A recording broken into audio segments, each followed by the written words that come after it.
So everything I need to know about where hip-hop started, I'm gonna find out. All the places where your family and friends probably told you to stay the hell away from when you came to Los Angeles, that's where we go.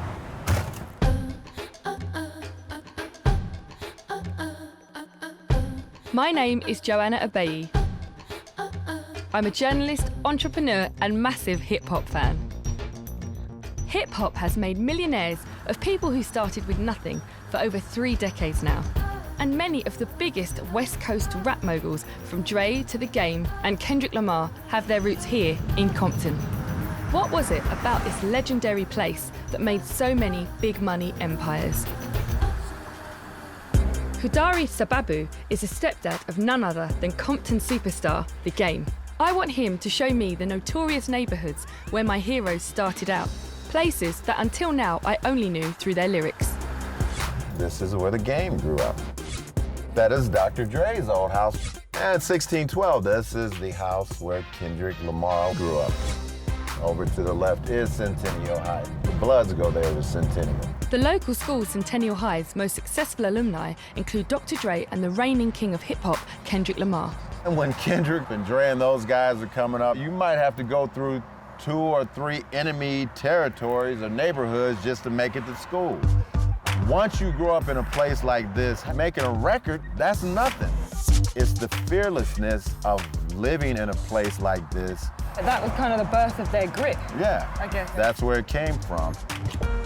The areas that we've just witnessed, they do seem quite disadvantaged environments. There's certainly an element of poverty there, and it just actually makes real. So just looking at someone like Dr. Dre and Kendrick Lamar, where they came from and seeing how far they've managed to go, actually does kind of highlight why they've become so business savvy and why they have put themselves in the place they're in. They really had nothing to lose. In fact, they had everything to gain from their resilience and their tenacity and I guess their bravery in a way.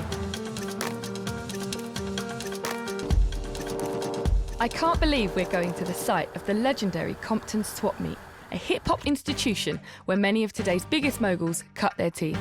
I mean, this really was the proving ground back in the day for all up-and-coming hip-hop artists. And back in those days, they would actually sell records. Dre came from here, Cube came from here. You know, you want to find out if your music is hot. So you'd play it here? So you come and you'd open the trunk and the people listen to it. You might have some people dancing and partying in the parking lot. And you know, they want to know how to buy it. Yeah. Well, hey, $5, here's a cassette, here's a record. You know, this is where you get your grind on. And once it's hot at the Compton Swap Meet, then it's gonna be hotter.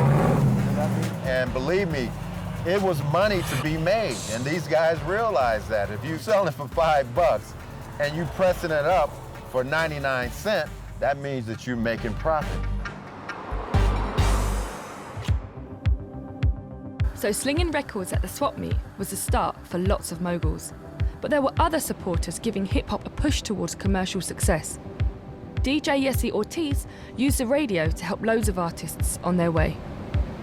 They created a sound that Los Angeles needed, right? They weren't afraid to speak from the people, about the people within the community. It's hard to duplicate, but now you have Kendrick Lamar, who did the same thing and is now doing it for the next generation. So how crucial is the radio and its role in building up the next music entrepreneur? First of all, you have the exposure of the masses of the millions of people in your market. Before Kendrick Lamar was Kendrick Lamar, he wasn't on the radio every single day. Yeah. I was on the radio every single day. So I feel it's my duty to try and go and find them, whether it's a small-time studio or in the city of Inglewood, Compton. That's important for me. Going to places like Watts and Compton, you can completely understand why people here are so hell-bent on being extremely successful and extremely rich, because it feels like a place where if you are not those things, there's not a lot left really for you to do. Hip-hop is still a genre that, although some of its moguls have gone absolutely, skyrocketed in terms of wealth, they still feel very ingrained in the very streets that raised them. I suppose I first discovered that I was good at eating when I was probably a lot younger. I've always had a big appetite. I did hold the world record for most Big Macs eaten, which was 17 in just under an hour, I think.